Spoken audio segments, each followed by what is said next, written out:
영어보다 재밌는 금융 이야기. 저는 유튜브 하는 증권회사 팀장 이현민이고요. 저는 영화하는 김기범입니다. 네, 반갑습니다. 반갑습니다.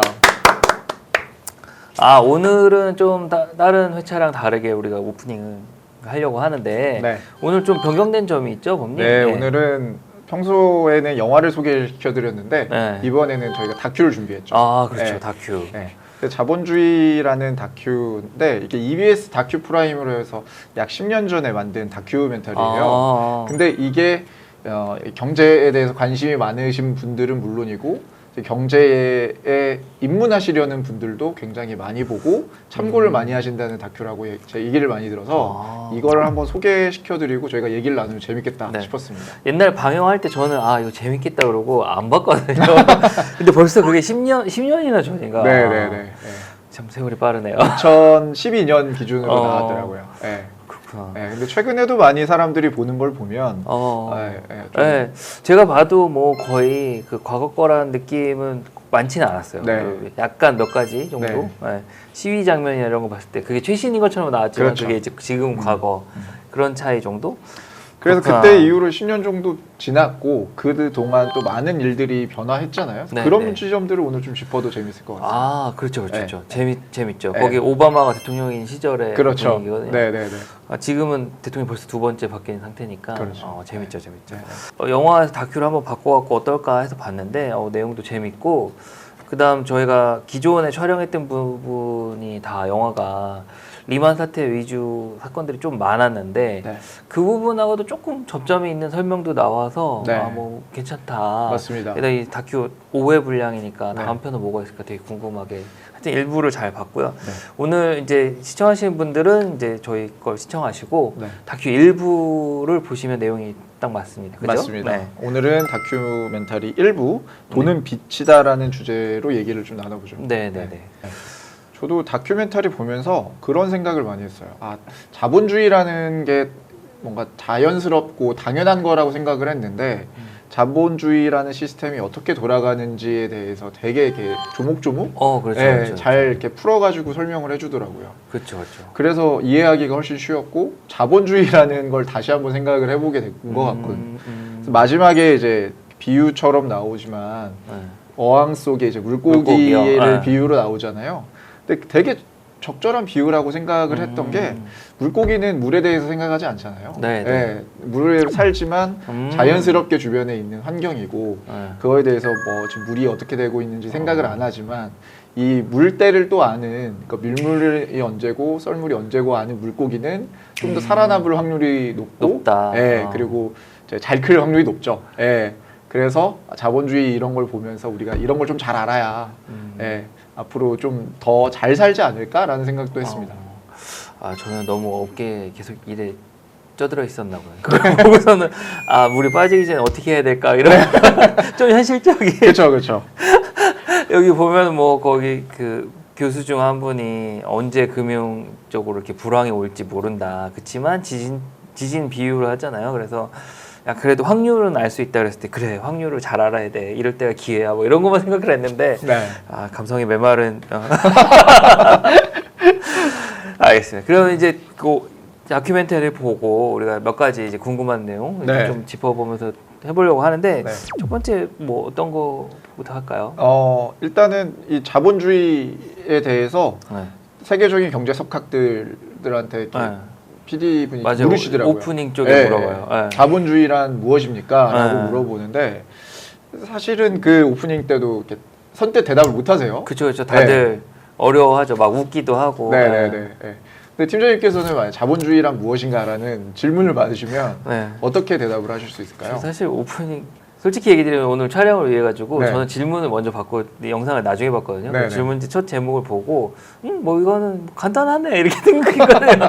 역시 가방끈이 짧으면 더 쉽게 생각하는 이렇게 석학들을 어렵게 생각하는 부분은 저는 너무 단순하게 생각했는데 글쎄요, 되게 제가 일하는 업종 금융권 기준으로는 돈이 더 이윤을 추구하기에 활동하는 걸 통해서 다시 또 이윤을 만들고 이게 반복되는 과정, 이게 자본주의 이렇게 보는 것 같고 굳이 이제 뭐 또 용어 막 또 찾아봤죠 인터넷에. 그러니까 뭐 그 옛날에 공산주의와 대비되는 개념, 뭐 네. 그 칼 막스의 자본론 뭐 얘기하면서 그때쯤 뭐 자본주의라는 용어가 이제 누구도 쓰고 누구 쓰고 의견이 약간 분분하더라고요.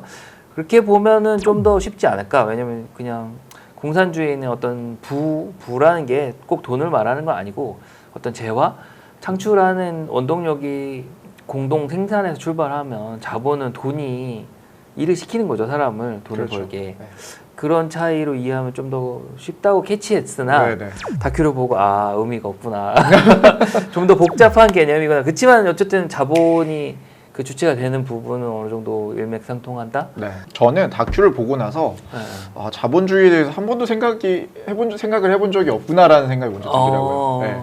그냥 자본주의는 사람들이 돈 열심히 벌어서 내가 갖고 내가 돈 쓰고 이게 자본주의 아니야라는 생각만 했었는데 자본주의를 시스템적으로 생각을 하니까 그 물리학 법칙 중에 F분의 MA라는 게 있잖아요. 이제 힘은 질량 곱하기 가속도라는 이제 법칙인데 제가 공대를 나왔습니다. 그런 법칙인데 그게 이제 여기에도 좀 비슷하게 통용이 되는 것 같아요. 자본주의에서 힘을 가지기 위해선 그러니까 매스 질량, 그러니까 돈이라는 양을 가지던가 아니면 가속도처럼 내가 이 속도를 조절할 수 있는 힘을 가지든가 이 두 가지 중에 하나를 가져야 이 자본주의 사회에서 힘을 가질 수가 있겠다라는 생각이 들었어요. 그래서 이제 질량은 돈을 많이 가지고 있는 뭐 은행이라든지 이 다큐에서 나오는 금세공업자라든지 이런 사람들이 이제 돈을 많이 자본을 가지고 있는 사람들이고 그리고 이제 미국의 뭐 FRB라든지 뭐 연준이라든지 다큐에 나오는 영국 정부라든지 이런 사람들이 여기에 나오는 이제 가속도를 법칙을 정하는 그렇죠. 법칙을 정하는 사람들이 아닐까라는 생각이 들더라고요. 생각지 못한 부분이 이렇게 그러네요. 어떤 정부도 역할이 있거든요. 자본주의 돌아가는 거에. 저는 사실은 이렇게 쭉 직장 생활하면서 이제 금융회사에서 돌아가는 거 보니까 이렇게 돈을 벌고 또 그 돈을 활용해서 돈을 또 벌고 이게 금융회사가 돈을 더 많이 버는 걸 추구하지 절대 현상 유지나 축소에 대해서 인정하지 않는 그런 문화가 있어요. 근데 무한하지 않거든요, 뭐든지. 제가 배운 자연과학 상식상 유한하잖아요, 뭐든지. 팀장님한테 물어본 거죠. 아니 이렇게 계속 돈을 벌기 위해서 계속 팽창만 하는데 팽창이 언젠가 무한하지 않은데 이 끝은 어떻게 될까요? 그랬더니 팀장님이 뭔 개소리야 이러면서 저를 봤거든요.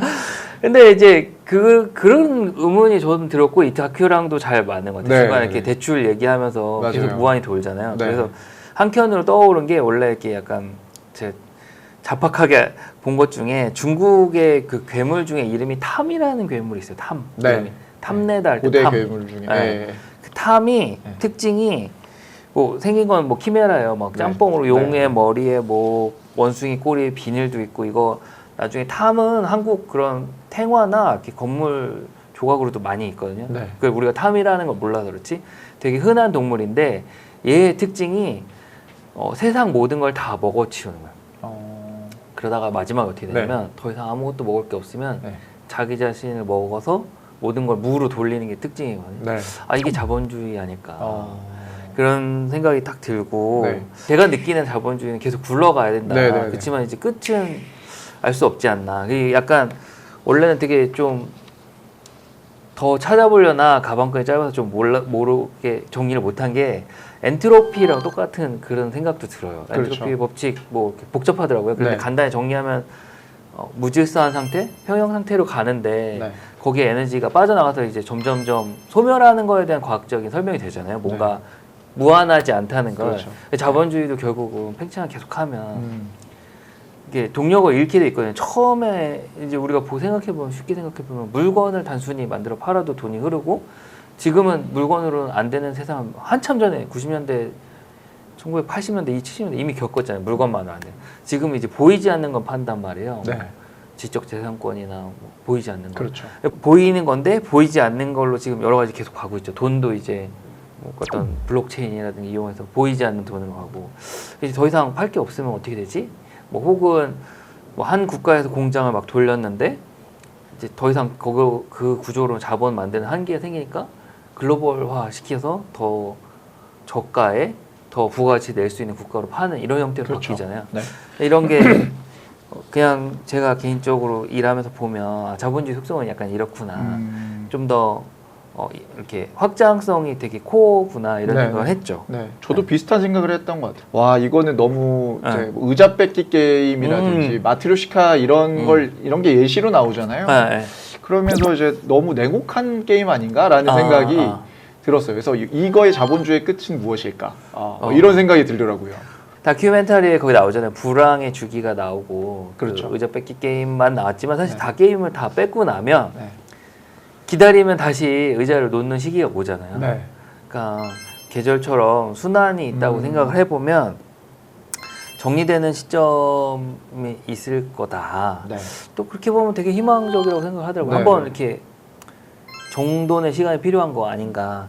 근데 약간 안타까운 건 저희 과거 세대부터 지금까지는 불을 푸는 시대에 살았기 때문에 다시 그걸 줄이는 시대가 아직 안 겪어봤잖아요. 맞아요.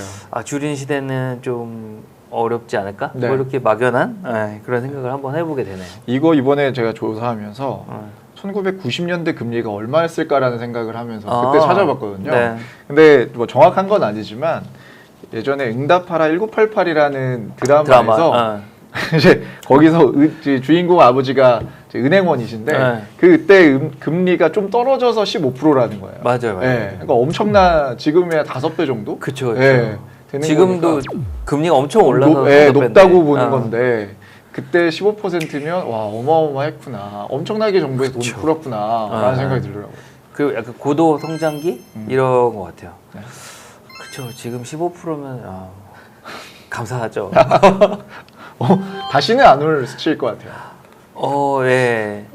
저희가 사는 한국에서는 그 15%가 오면 정말로 심각한 경제 위기예요. 네, 제가 봤을 때는. 네.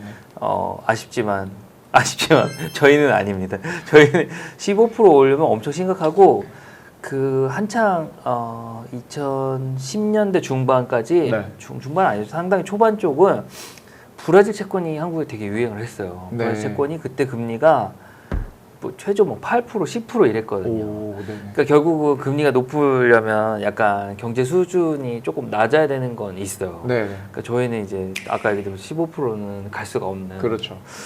그러니까 지금 베트남이 한 7% 정도 된다고 그쵸. 하니까 거꾸로 생각하면 저희가 이제 베트남의 2배로 되지 않는 이상 그러니까 그런 계속 산술적인 문제는 아니지만 베트남처럼 이제 경제 수준이 좀 떨어지지 않는 이상 그쵸. 그 정도로 다시 올라가기도 어렵다. 그렇죠. 어려울 것 같습니다. 그거는.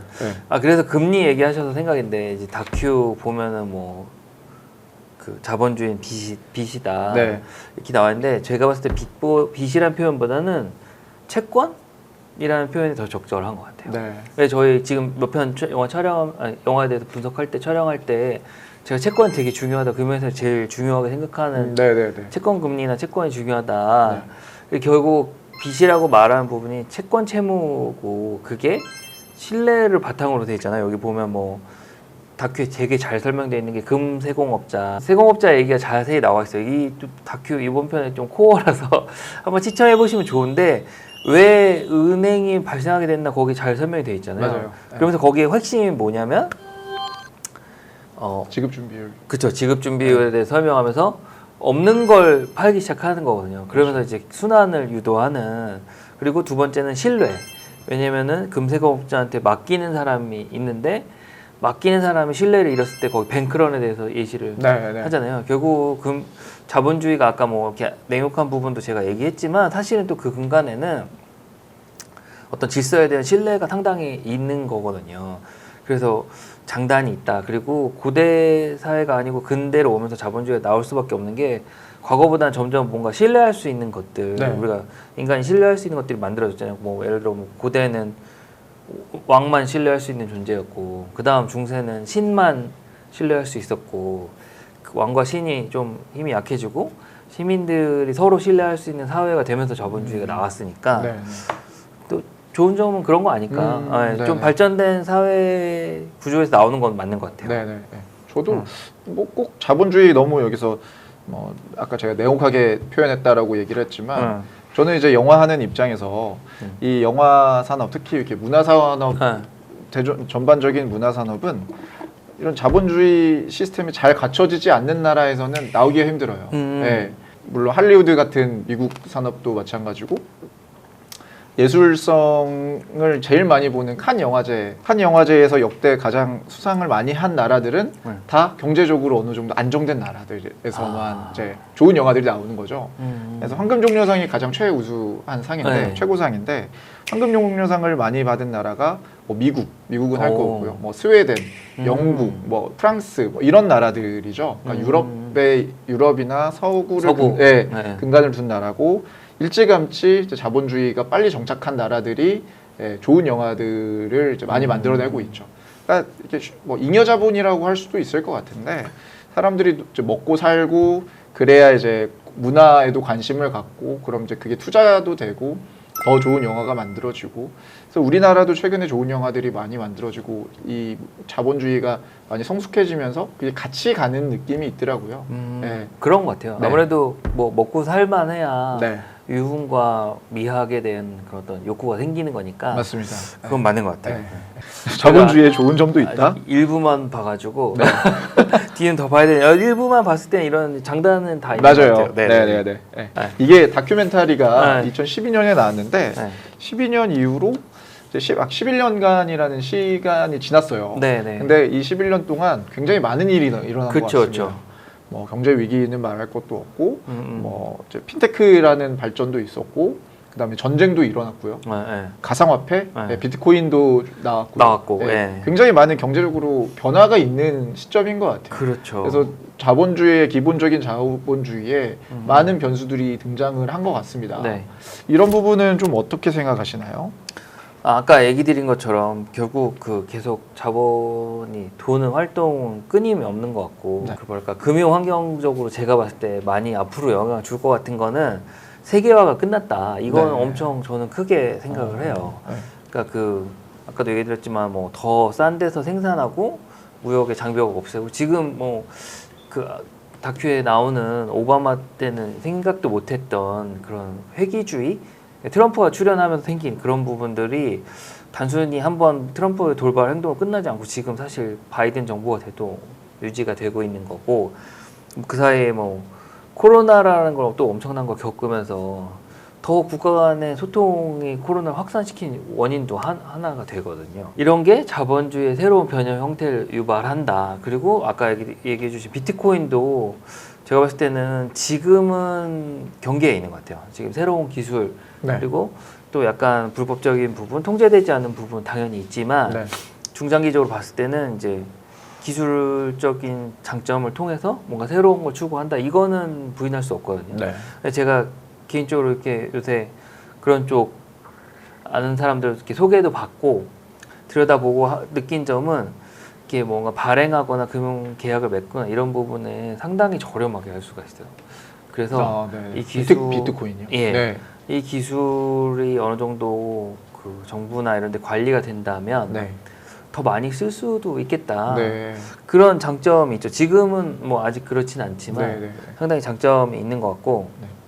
내년 1월인가요? 그 비트코인 ETF도 이제 뭐 통과할지 안 할지 내년 1월에 결정을 한다고 하는데, 뭐 그런 지점도 이 비트코인이라는 걸 제도권 안에 편입을 시키느냐 안 시키느냐의 지표가 될 것 같아요. 그렇죠. 사회 현상이 발생했을 때 두 가지 측면인 것 같아요. 이게 뭐 옛날 전공 수업 때 들은 건데, 제일 쉬운 거는 도로에 횡단보도가 없어요. 사람들이 막 건너기 시작해. 한 명이 건너고, 뭐 두 명이 건너고, 세 명이 건너고. 그럼 우리가 택할 수 있는 선택지는 두 가지죠. 거기에 횡단보도를 만들어 주거나, 거기에 사람들이 못 건너게 펜스를 설치하거나. 그러니까 결국은 비트코인이라는 행위는 지금 시장에 누군가 다 하고 있고, 이거를 정부의 선택지는 어떻게 하느냐인데, 지금까지 최근에 한 몇 년 사이에는 횡단보도를 만들어 주려고 해요. 그 대신 횡단보도 특징이 뭐예요? 아무 때나 건너는 게 아니라 파란 불일 때 건너야 된다라는 규칙을 만들잖아요. 그래서 그렇게 제도화하려고 하는 것 같고, 저는 개인적으로 잘 하고 있다고 생각해요. 왜냐면 주변에 저희 직원도 포함해서 어린 직원들 보면 많이 접했거든요. 많이 하고. 그리고 되게 재밌는 얘기인데 나이지리아 아시죠? 아프리카. 네. 나이지리아의 사람들이 한 45%는 블록체인 거래에 경험이 있다 이런 얘기가 있대요. 오, 네. 하지만 생각보다 많은 사람들이 네. 그걸 쓴다면 예. 잘 합법화해서 예. 잘 활용하면 되지 않나? 이런 생각이 들고 네. 그래서 이 이게 자본주의와 연관이 돼 있는 게 자본주의 아까 얘기 드린 것처럼 뭔가 계속 흐름을 만들어야 되는 돈이 오가고 이게 그런 기술을 이용해 흐름을 만들고 네. 또 더 부가 보이지 않는 걸 통해서 부가가치 창출하니까 그런 측면에서는 잘 맞는 것 같다. 네. 물론 이제 그 부가가치 창출을 계속 흐름을 만드는 거의 부작용은 지난번 저희 만든 마진콜이라든지 네. 빅쇼트를 보시면 돼요. 거기에 뭐 과도한 대출 이런 거는 부작용이지만 어쨌든 그런 흐름이 생기긴 생겨야 되거든요. 네. 비트코인도 어쨌거나 이제 새로운 화폐라잖아요.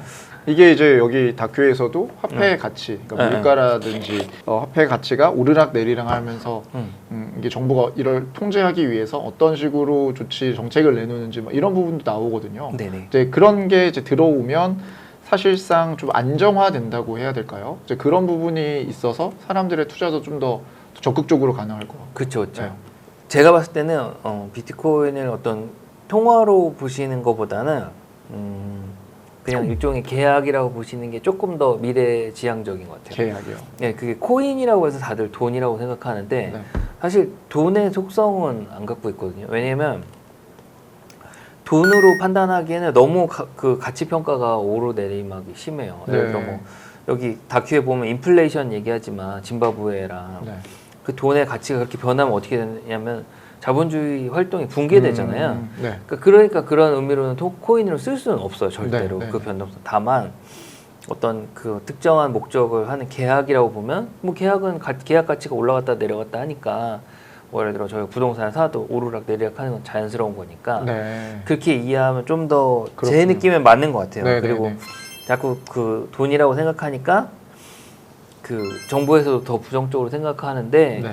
사실 돈의 가치는 없어요. 제가 처음 관심 가진 게 지금 회사로 이직하기 전에 전 직장을 딱 그만둘 때쯤이었어요. 네. 그래서 시간이 남으니까 이렇게 회사는 그만두겠다고 하고 뭐 마무리하러 나왔는데 시간 남으니까 이렇게 보니까 비트코인이라는 게 있더라고요. 그래서 채굴을 하면 된다. 그래서 네. 계산을 해봤거든요. 제가 대충 채굴을 하면 손해더라고요. 전기세가 더 많이 나와서 손해가 들으시면 진짜 어이가 없겠는데 손해 금액이 월 3만 원씩 손해 보면서 할 수는 없지. 그래서 안 했거든요.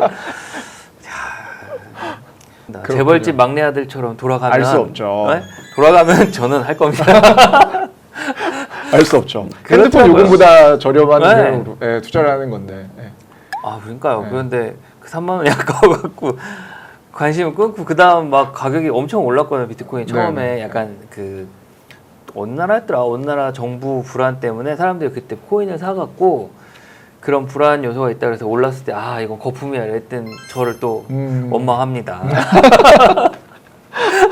왜냐면 그때는 그걸 막 피자를 사 먹고 이런 걸 막 시연하고 그랬죠, 이럴 그랬죠. 때였거든요. 네, 참 네. 그렇습니다. 이렇게 그래서 너무 올라서 제가 네. 볼 땐 그렇게 어떤 통화 활동은 좀 음. 어렵고 다른 용도로는 충분히 가치가 있지 않을까. 네. 네.